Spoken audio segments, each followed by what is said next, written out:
नमस्कार दोस्तों, स्वागत है आप सभी का यूपी पुलिस कांस्टेबल एग्जाम के लिए हिंदी की एक और महत्वपूर्ण प्रैक्टिस सेट में। ये प्रैक्टिस सेट आपके आने वाले एग्जाम के लिए बहुत ही इंपॉर्टेंट होने वाला है, इसलिए आप सभी लोग वीडियो में लास्ट तक जुड़े रहें। तो चलिए आज की वीडियो शुरू करते हैं। पहला प्रश्न है, शिव का पर्यायवाची शब्द कौन सा होगा? मुकुंद, अंबर, श्रीकंठ या हेरंब? तो शिव का पर्यायवाची शब्द इनमें से श्रीकंठ हो जाएगा। राइट ऑप्शन नंबर सी होगा। शिव के पर्यायवाची देखें तो शंकर शिव का पर्यायवाची शब्द होता है, उमापति शिव का पर्यायवाची शब्द है, शंभु शिव का पर्यायवाची शब्द है, श्रीकंठ शिव का पर्यायवाची शब्द है। ठीक है। अगला, शुक्ल का विलोम शब्द कौन सा होगा? निःशुल्क, कृष्ण, सशुल्क या फिर सरस? तो शुल्क का विलोम शब्द हो जाएगा कृष्ण। राइट ऑप्शन नंबर बी इसका हो जाएगा। वहीं सरस का विलोम शब्द जो कि हो जाएगा नीरस, ये भी ध्यान रखेंगे। अगला प्रश्न है, इनमें से किसे पूर्वी भी कहते हैं? मैथिली, ब्रज, भोजपुरी, बुंदेली? तो भोजपुरी भाषा को पूर्वी भाषा भी कहा जाता है। राइट ऑप्शन नंबर सी इसका हो जाएगा। और यह बिहारी हिंदी की एक महत्वपूर्ण भाषा है। बिहारी हिंदी के अंतर्गत कौन कौन सी भाषाएं आती हैं? तो इनमें मैथिली जो कि बिहारी हिंदी के अंतर्गत आती है, ध्यान रखेंगे। मगही बिहारी के अंतर्गत आती है और अंगिका बिहारी के अंतर्गत आती है। तो ये बिहारी के अंतर्गत आती हैं, ध्यान रखेंगे। ठीक है। और भोजपुरी को ही पूर्वी भाषा भी कहा जाता है। अगला है, आह वेदना मिली विदाई, यह उक्ति किस रचनाकार की है? सूर्यकांत त्रिपाठी निराला, महादेवी वर्मा, जयशंकर प्रसाद अज्ञेय? तो आह वेदना मिली विदाई यह उक्ति जो कि जयशंकर प्रसाद जी की है। राइट ऑप्शन नंबर सी इसका हो जाएगा। जयशंकर प्रसाद जी की रचनाएं देखें तो आंसू इनकी बहुत फेमस रचना है, लहर, झरना, कामायनी इनकी बहुत फेमस रचना है। ये रचनाएं जो कि जयशंकर प्रसाद जी की हैं, आप लोग ध्यान रखेंगे। आंसू, लहर, झरना और कामायनी। ठीक है। अगला है, इनमें से कौन सा उपसर्ग अरबी फारसी का है? अ, अन, बे या उप? तो इनमें से बे उपसर्ग जो कि अरबी फारसी भाषा का है। ठीक है। राइट ऑप्शन नंबर सी इसका हो जाएगा। जबकि आ, अन और उप ये सभी जो कि संस्कृत या हिंदी भाषा के उपसर्ग हैं। अगला है, प्रतिक्षण शब्द में कौन सा समास होगा? बहुब्रीहि समास, अव्ययी भाव समास, कर्मधारय समास या द्विगु समास? तो प्रतिक्षण शब्द में अव्ययी भाव समास हो जाएगा। राइट ऑप्शन नंबर बी इसका हो जाएगा। जिस समास का पहला पद अव्यय हो और सामाजिक पद या समास पद अव्यय हो उसे अव्ययी भाव समास कहा जाता है।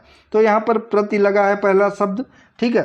तो प्रतिक्षण शब्द में प्रति लगा है जो कि अव्यय शब्द है प्रति, इसलिए यहाँ पर अव्ययी भाव समास हो जाएगा। ठीक है। अगला, वाच्य कितने प्रकार के होते हैं? 7, 3, 5 या फिर 8 प्रकार के? तो वाच्य जो कि 3 प्रकार के होते हैं। राइट ऑप्शन नंबर बी हो जाएगा। पहला जो कि कर्तवाच्य होता है, दूसरा कर्मवाच्य होता है, तीसरा जो कि भाववाच्य होता है। ये वाच्य 3 प्रकार के होते हैं। अगला, इनमें से कौन सा शब्द तत्सम शब्द है? मेघ, जेठ, ठेस या भौरा? तो इन सभी शब्दों में से जो मेघ शब्द है ये तत्सम शब्द है।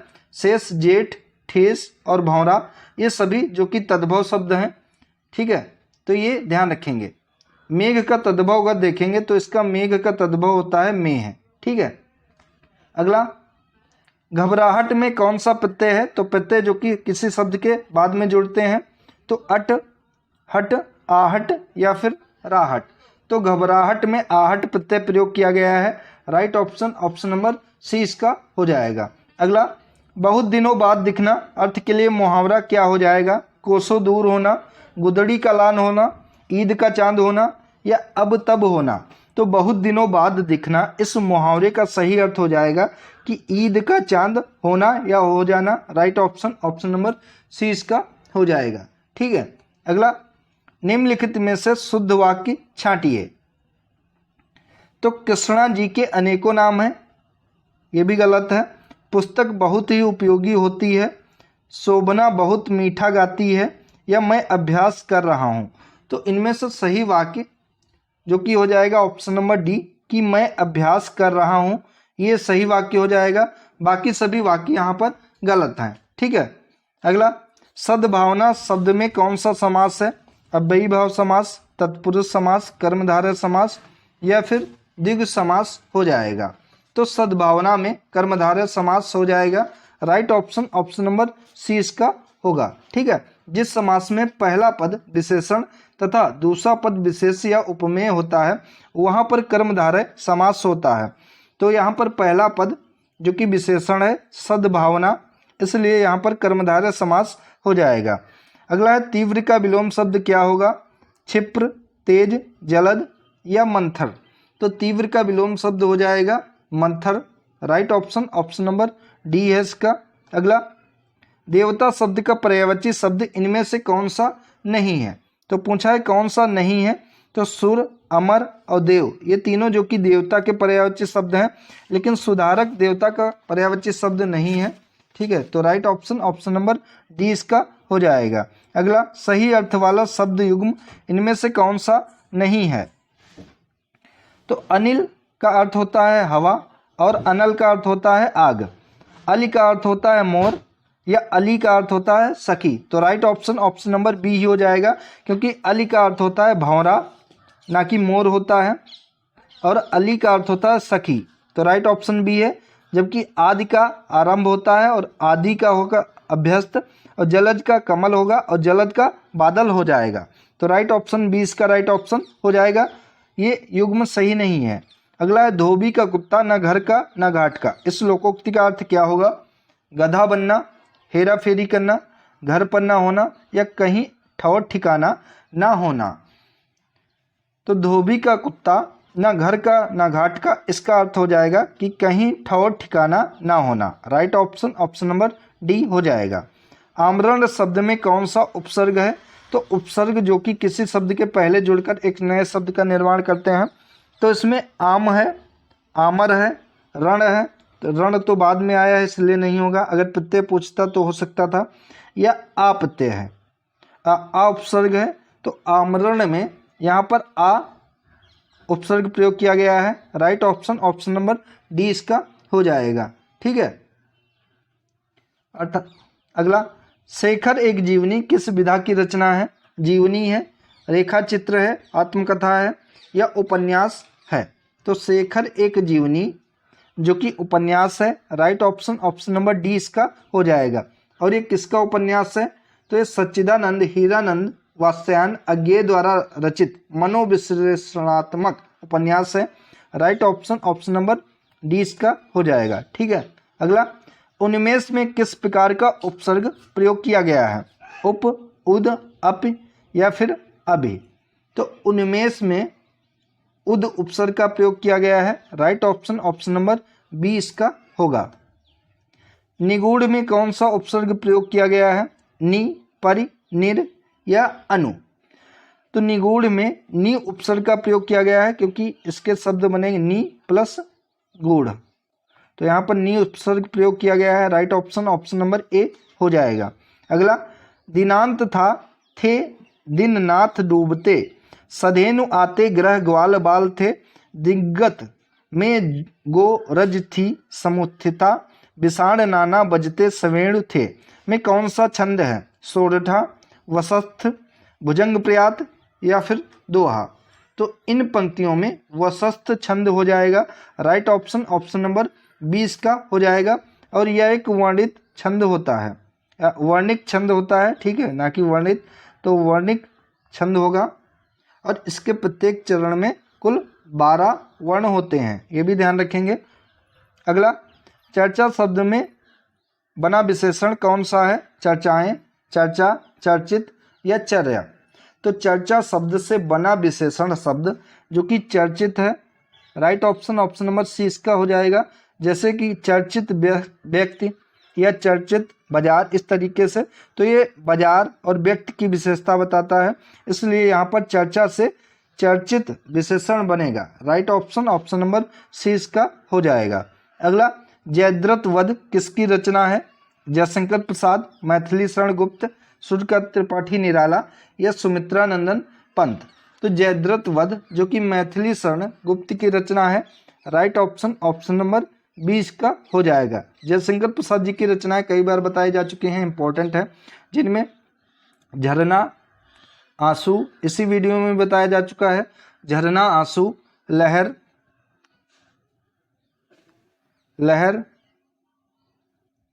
कामायनी, इनकी बहुत फेमस रचनाएं हैं, ये ध्यान रखेंगे। ठीक है। वही मैथिली शरण गुप्त की रचनाओं की बात करें तो इनमें जयद्रथ वध जो कि पूछी गई है, साकेत इनकी बहुत फेमस है, पूछी जाती है, साकेत है, भारत भारती है, ये भी महत्वपूर्ण है, भारत भारती पूछी जाती है एग्जाम में, द्वापर है, पंचवटी इनकी बहुत फेमस रचना है। तो ये सभी रचनाएं जो कि मैथिली शरण गुप्त जी की हैं। सूर्यकांत त्रिपाठी निराला जी की रचनाओं की बात करें तो इनकी है अनामिका, अनामिका है, परिमल है, परिमल, गीतिका इनकी बहुत फेमस रचना है। तो ये रचनाएं जो कि सूर्यकांत त्रिपाठी निराला जी की है। सुमित्रा नंदन पंत जी की रचनाएं जिनमें उत्तरा, उत्तरा है, गुंजन है, वीणा है और लोकायतन है, लोकायतन इनकी फेमस रचनाएं हैं सुमित्रा नंदन पंत जी की, ये ध्यान रखेंगे। ठीक है। अगला प्रश्न है, रंगीला शब्द में किस प्रत्यय का प्रयोग किया गया है? गीला, ईला, ला या फिर ईला? तो रंगीला में ईला प्रत्यय का प्रयोग किया गया है, राइट ऑप्शन डी होगा। दोहा छंद में कितने चरण होते हैं? 2, 6, 3 या 4? तो दोहा छंद में कुल 4 चरण होते हैं और यह एक अर्ध सम्मात्रिक छंद होता है। इसके पहले और तीसरे में 13-13 मात्राएं होती हैं और दूसरे और चौथे में 11-11 मात्राएं होती हैं, ये ध्यान रखेंगे। ठीक है। तो राइट ऑप्शन हो जाएगा ऑप्शन नंबर डी, 4 चरण होते हैं। अगला, छंद में प्रयुक्त अक्षर को क्या कहा जाता है? व्यंजन, चरण, मात्रा या वर्ण? तो छंद में प्रयुक्त अक्षर को वर्ण कहा जाता है, right option option number D इसका हो जाएगा। निम्नलिखित प्रश्नों में 4 विकल्पों में से उस विकल्प का चयन करें जो दिए गए मुहावरे का सही अर्थ वाला विकल्प है। लोहा मानना, इसका सही अर्थ क्या हो जाएगा? मूर्ख बनाना, हार मानना, प्रभाव मानना या लाभ होना? तो मूर्ख बनाना, हार मानना या लाभ होना नहीं होगा, इसका अर्थ होगा लोहा मानना यानी कि प्रभाव मानना, right option option number B हो जाएगा। जायसी द्वारा रचित प्रसिद्ध रचना कौन सी है? पद्मावत, रसविलास, विज्ञान गीता या श्रृंगार लहरी?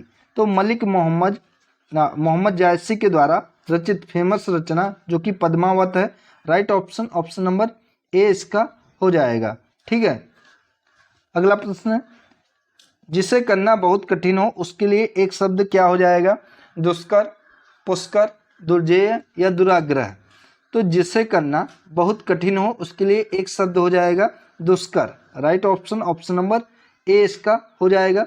और जिस पर विजय पाना कठिन हो उसके लिए एक शब्द हो जाएगा दुर्जेय। ठीक है।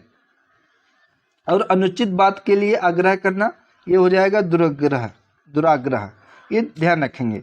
अगला है, अली अली का सही अर्थ देने वाला सही युग्म कौन सा है? ये पहले ही कराया जा चुका है इसी वीडियो में। तो अली का क्या अर्थ होता है और अली का क्या अर्थ होता है? तो अली का अर्थ होता है भौरा, ठीक है, अली का अर्थ होता है सखी, राइट ऑप्शन ऑप्शन नंबर 20 का हो जाएगा। अपमान में कौन सा उपसर्ग है? तो उपसर्ग जो कि किसी शब्द के पहले जुड़कर एक नए शब्द का निर्माण करते हैं। तो यहाँ पर आ, मन, मन तो नहीं होगा, बाद में है, या मान भी नहीं होगा। अप या आ, इनमें से कौन सा उपसर्ग हो जाएगा? तो इसमें अप उपसर्ग होगा, right option option number D इसका हो जाएगा। अगला है, निम्नलिखित प्रश्न में 4 विकल्पों में से उस विकल्प का चयन करें जो सही संधि विच्छेद वाला हो। नारीच्छा, कई बार एग्जाम में पूछा गया है। तो नारीच्छा का सही संधि विच्छेद हो जाएगा नारी प्लस इच्छा, जो कि ऑप्शन नंबर ए में है, तो ए इसका राइट ऑप्शन हो जाएगा। ठीक है। और इसमें दीर्घ स्वर संधि है, कौन सी है? तो दीर्घ स्वर संधि है इसमें। अगला, निम्नलिखित प्रश्न में 4 विकल्पों में से उस सही विकल्प का चयन करें जो निर्देशानुसार वाक्य परिवर्तन वाला सही विकल्प है। वाक्य है, हाथी ने केला खाया, इसका कर्मवाच्य क्या हो जाएगा? हाथी केला खाता है, हाथी केला खा लिया, हाथी द्वारा केला खाया गया या हाथी केला खाया। तो हाथी ने केला खाया, इसका कर्मवाच्य हो जाएगा हाथी द्वारा केला खाया गया। Right option option number C इसका हो जाएगा। अगला है, इनमें से किस चिन्ह का अर्थ है आधा रुकना। तो आधा रुकना, इनमें से अर्थ है अल्पविराम, अर्धविराम का, जो कि ऑप्शन नंबर बी में है। ये अर्धविराम है, इसका अर्थ होता है आधा रुकना। ठीक है, यहाँ पर ऑप्शन नंबर ए में कौन सा चिन्ह है, तो ऑप्शन नंबर ए में यहाँ पर अल्पविराम चिन्ह है, इस तरीके का होता है।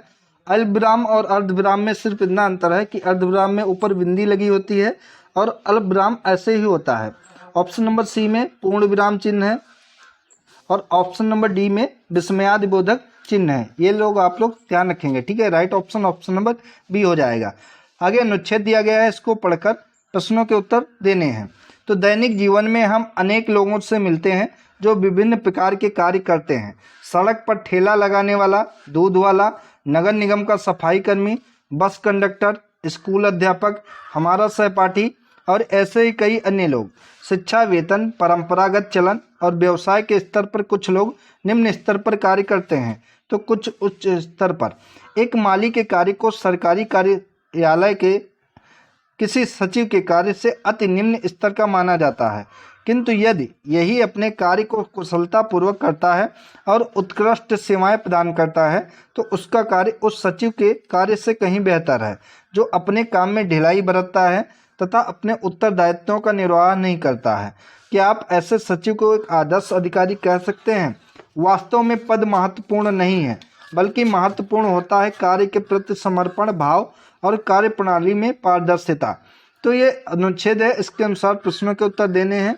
बेहतर के लिए हिंदी में कौन सा अर्थ हो जाएगा? अच्छा, उत्कृष्टतम, उत्कृष्टर या उत्कृष्ट। तो बेहतर के लिए हिंदी का अर्थ हो जाएगा अच्छा। Right option option number A है। दैनिक जीवन में किस स्तर पर कार्य करने वालों से हम मिलते हैं?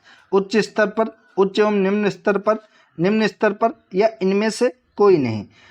तो दैनिक जीवन में उच्च एवं निम्न स्तर पर कार्य करने वालों से हम मिलते हैं। Right option option number B होगा। उपयुक्त गद्यांश के लिए उपयुक्त शीर्षक कौन सा होगा? साथियों, शीर्षक आपको वही चुनना है जो कि ऑप्शन में दिया गया हो और उसकी बात उस अनुच्छेद या गद्यांश में कही गई हो। ठीक है, तो यहाँ पर उपयुक्त शीर्षक हो जाएगा कर्मनिष्ठा की महिमा। राइट ऑप्शन ऑप्शन नंबर 20 का हो जाएगा। तो साथियों, ये थी आज की महत्वपूर्ण वीडियो अगर आप सभी को अच्छी लगी हो तो वीडियो को लाइक करें, शेयर करें और चैनल को सब्सक्राइब करें। धन्यवाद दोस्तों।